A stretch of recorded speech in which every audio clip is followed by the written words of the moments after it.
I'm Matt from Unlimited. Welcome to this Q&A.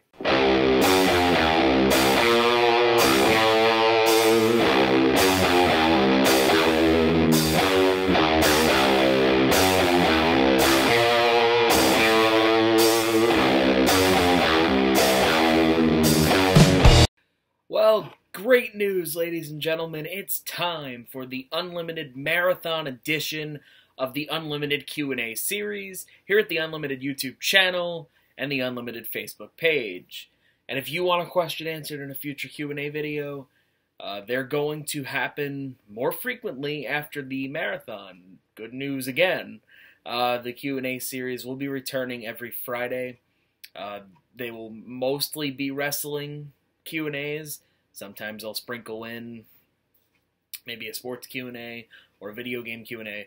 Whatever the case may be, I made this Q&A appropriately Summerslam themed because, well, it's the Unlimited Marathon about Summerslam. So, let's get started. We have a lot of great questions. With Brett Litke, we'll start it off with him. Is this SummerSlam too early for a partial Shield return? I don't know if it's too early, but I don't know if the timing is right. Well, actually, let me revise that. They weren't really doing anything with them anyway. So at this point, why not just put them together?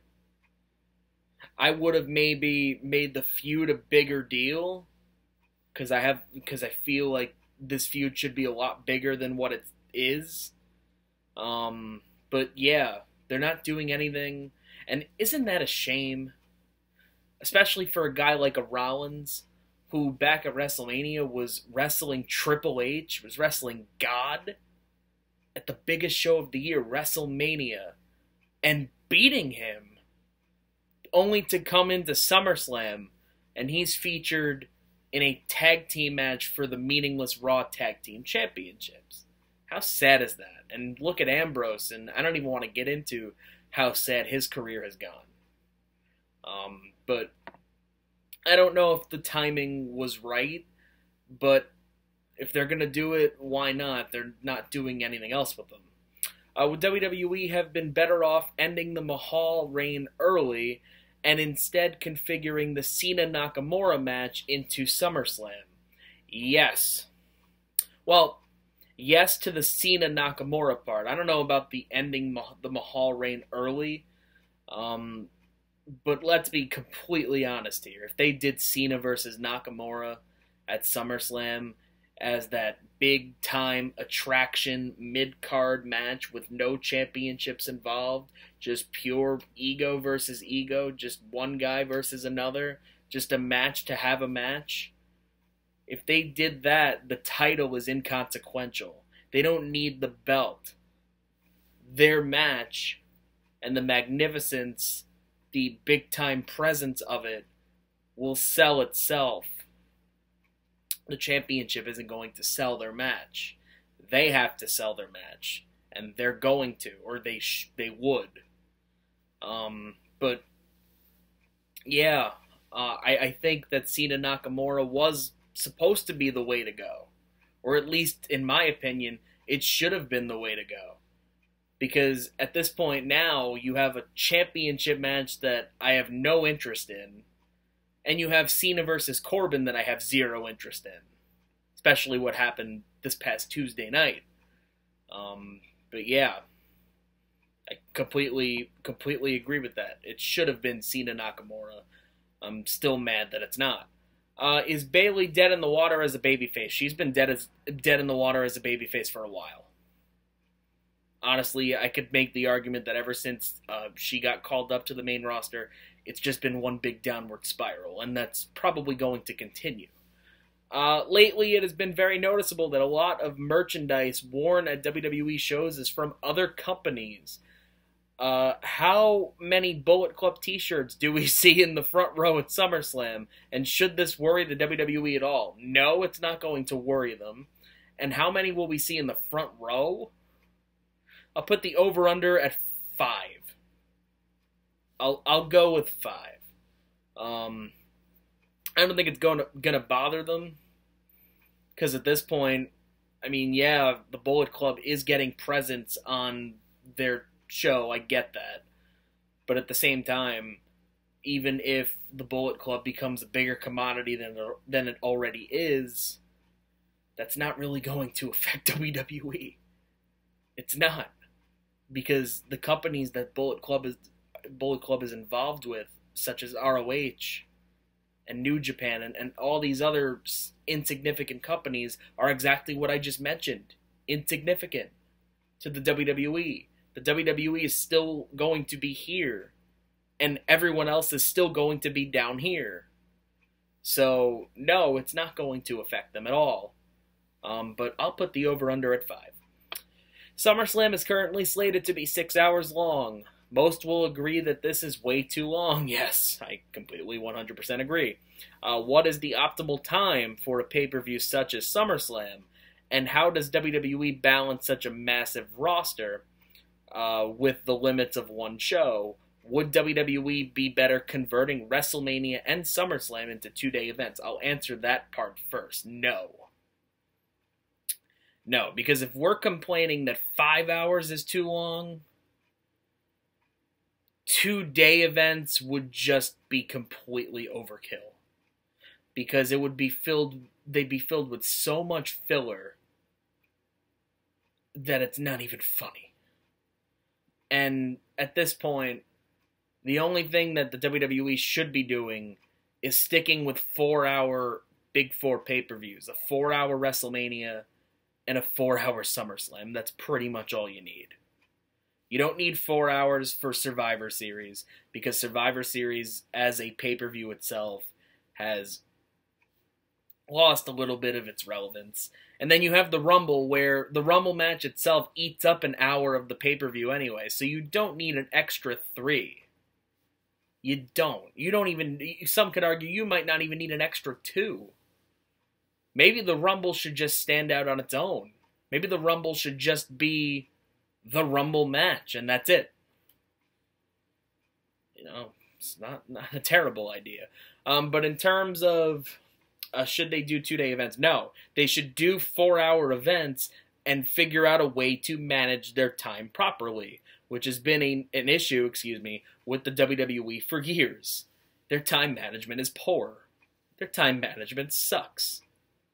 And we've seen it before, we'll see it again.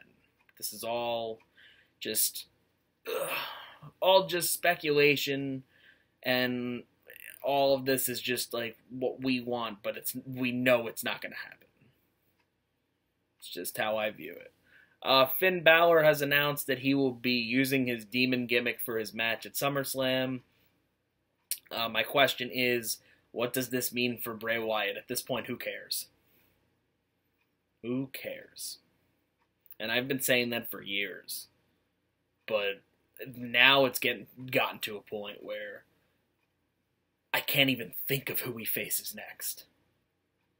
See, at least as the years went on and he kept losing, I still found potential opponents for him and potential storylines that he could be involved with.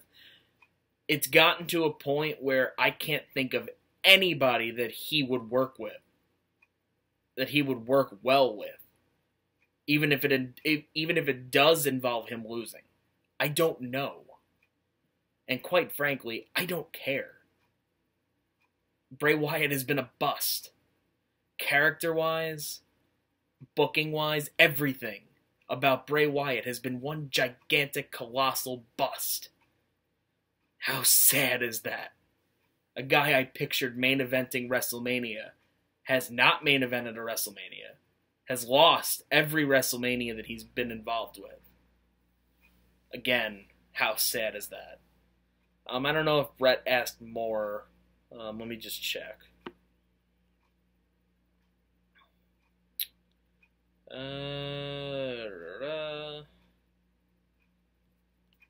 No other questions from Brett. That'll bring us to Walter Main. Would WWE be smart to have Corbin fail an attempted cash-in after a Nakamura win?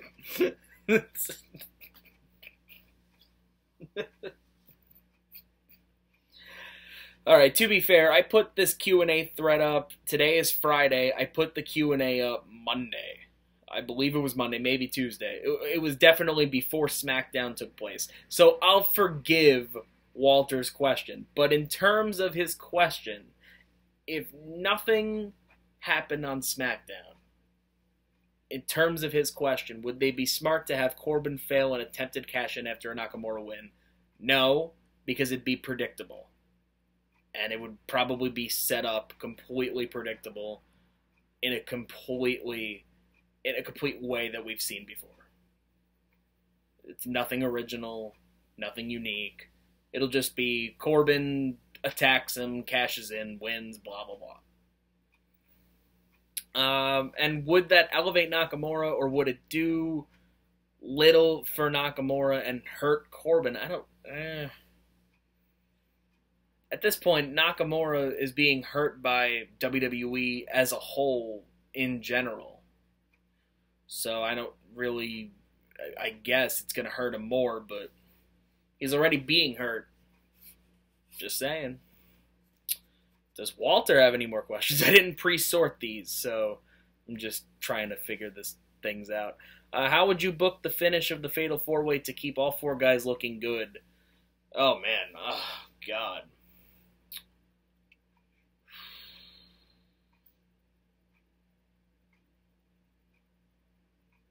I don't know. I don't know. It's funny because this match actually intrigues me a lot more than it should. But I honestly don't know. I still think Braun Strowman should be the guy because it's been his time for a while. And the longer you wait, the less interested I'm going to be. I gotta say one thing, though. I wouldn't mind Brock being dominated. I really wouldn't.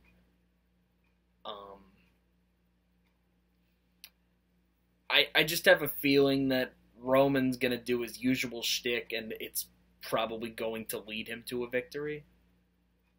But at this rate, I can't really answer that. Booking questions are hard. I'll just say that. Has there ever been a year that you think SummerSlam outdid Mania?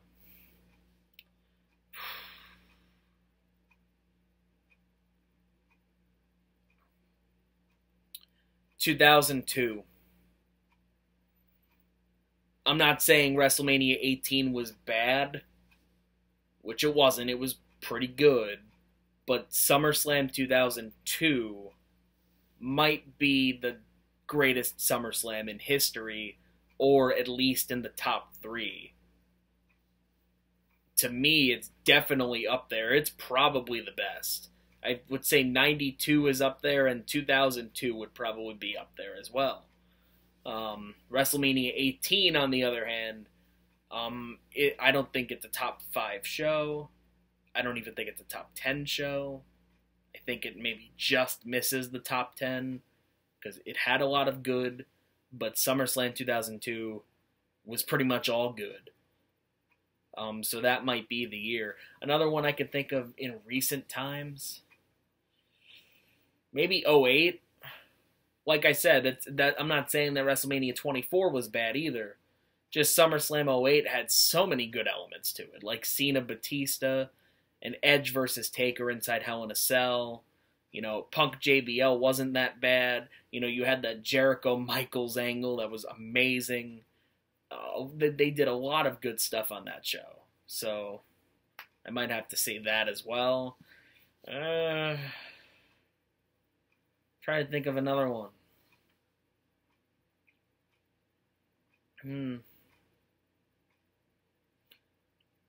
In terms of outshining WrestleMania, in terms of just how bad the show was, I might go SummerSlam 2010 being a lot worse than WrestleMania 26. WrestleMania 26 was definitely not a great show, but man, oh man, SummerSlam 2010 was god-awful, and it's probably the worst SummerSlam of all time. Other than that, I think that's pretty much all I have. Let's see. Biggest missed opportunity in SummerSlam history. Hmm.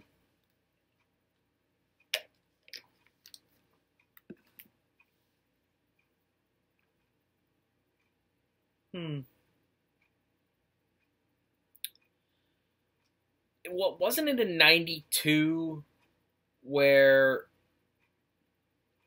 wasn't that supposed to be? Or was Flair Hogan in the works then, and it just didn't happen? I could be completely wrong. I know that they were going to do that for WrestleMania, and it just never happened. And wasn't that a plan for SummerSlam too? I could be completely wrong, like I said, but if that was a plan, if that was a plan in '92, then that would probably be it. But other than that, this will actually tie into a question later. Eddie versus Mysterio, not having it for a title, not having it for a title shot, not having it for anything of consequence, not having it for, a prize that actually makes sense. Just saying, because the ladder match itself was good, and at that time you could make the argument for both of them that they deserved to be in the world title picture because of just how well they were doing.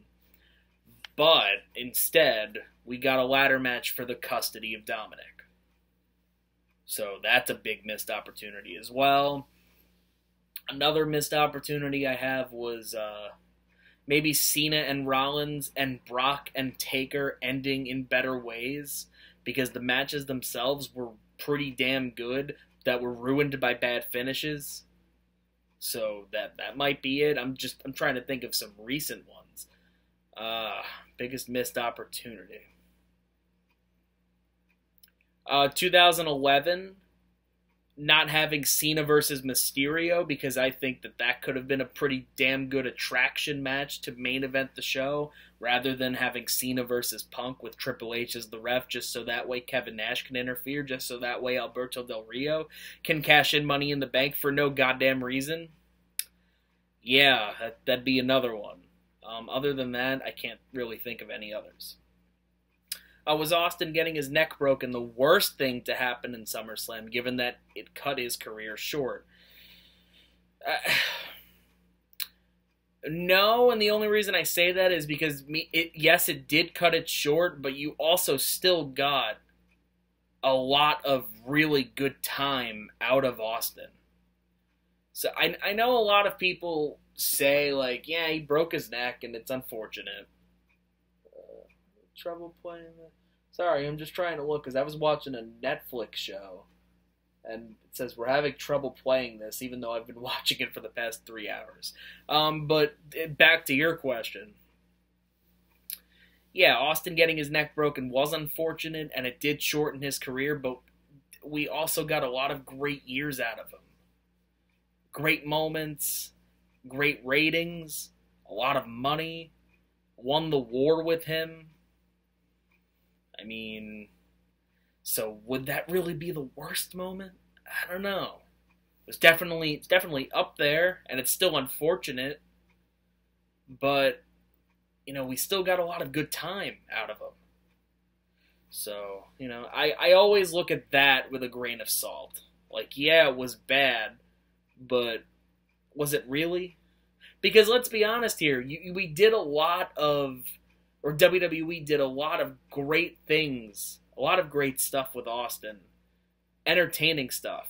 If he stayed around, let's say in 2002, 2003, what else was there to do? He pretty much did everything. So I think he ran his course. Times were changing, and I honestly didn't think he'd be a good fit. Maybe that's just me, but I don't know. But yeah, to answer your question, no. I don't know what the worst moment in SummerSlam history was. That might still be up there, but I wouldn't put it as the worst. Matthew Mullins. Or does Walter have another one? Oh, no, he doesn't. Francesco Bruno. I'll start with Bruno's first. Best SummerSlam debut. Oh man.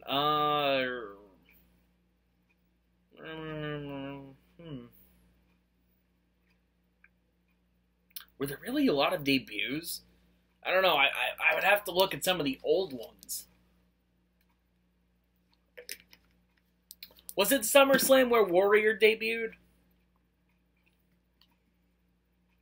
I think it was, and if it was, I'll go with that. Because it's probably the most memorable one that I can think of, even though I'm having a hard time remembering if it was at SummerSlam or not. Yeah, I'll go with that. It's a pretty obvious answer, even though I still don't know if it took place at SummerSlam. If it did, enlighten me. Enlighten me. Sorry. Matthew Mullins, would you say that Triple H and Shawn Michaels match was the best? What? Would you say that Triple H and Shawn Michaels match was the best match at SummerSlam 2002? Oh man.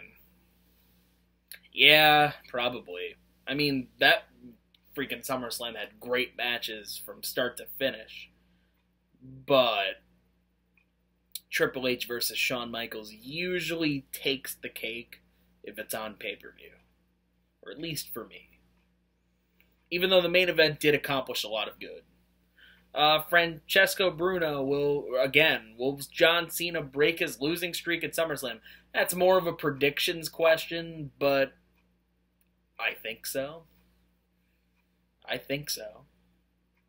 Because at this point, why does Corbin win?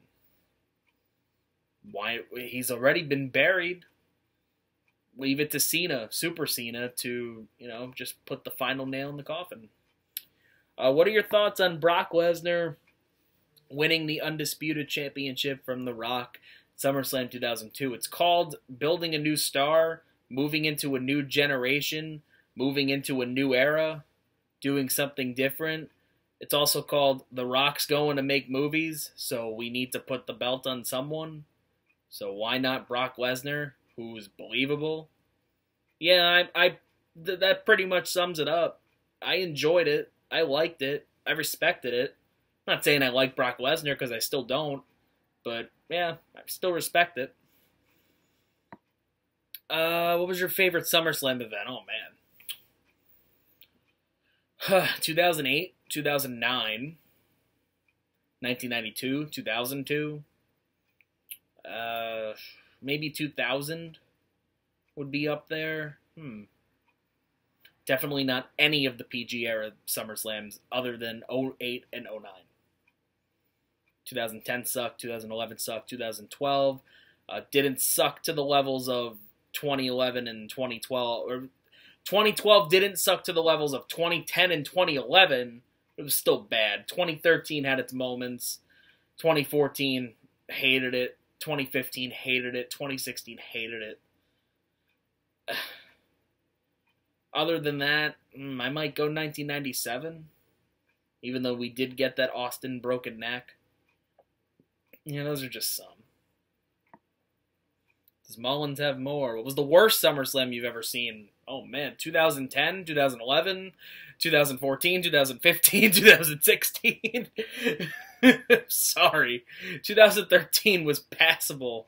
I mean, Punk and Brock was awesome, and Cena and Bryan was awesome, the cash-in was awesome, and then everything else was just there. But yeah, SummerSlam 2013 was easily the best of one of the best of the PG era SummerSlams, not including the earlier ones like 08 and 09 that were really damn good. But yeah, worst SummerSlam I've seen, 2010. Yeah, 2010. Dylan Rumor, do you think TakeOver will be a better show than SummerSlam? I probably answer this every time that there's a TakeOver. The day before pay-per-view.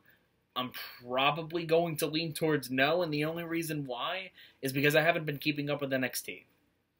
So I'm just going to take the easy way out and say no. Man. Why is Shawn Michaels Mr. SummerSlam after his match with Hogan? Next question. What was the worst SummerSlam match you've ever seen, and why was it Ray versus Eddie in a ladder match? To be fair, the match was pretty damn good other than that one botch at the end. However, I just couldn't get out of my head, I get the thought that this match was for the fictitious custody of Dominic. I couldn't get that out of my head. So, yeah, that kind of ruined the match for me. I don't think it was the worst SummerSlam match of all time, but it was definitely one of the worst stipulation matches of all time. One of the worst stipulations that I've ever seen, probably. I think that's it. Yeah, that's it. I got a solid 25 minutes out of this. Thank you all for submitting questions. Thank you all for participating in the Unlimited Marathon. I hope you're enjoying the videos. I certainly enjoyed making them, but I'm also glad that they're pretty much over. The Unlimited podcast will come up later, along with a couple other videos too. I'd like to thank Brett and Walter for, making the videos. I'd like to thank the subscribers for watching them, for liking them, for disliking them, for subscribing to this channel. Thank you guys. See you later.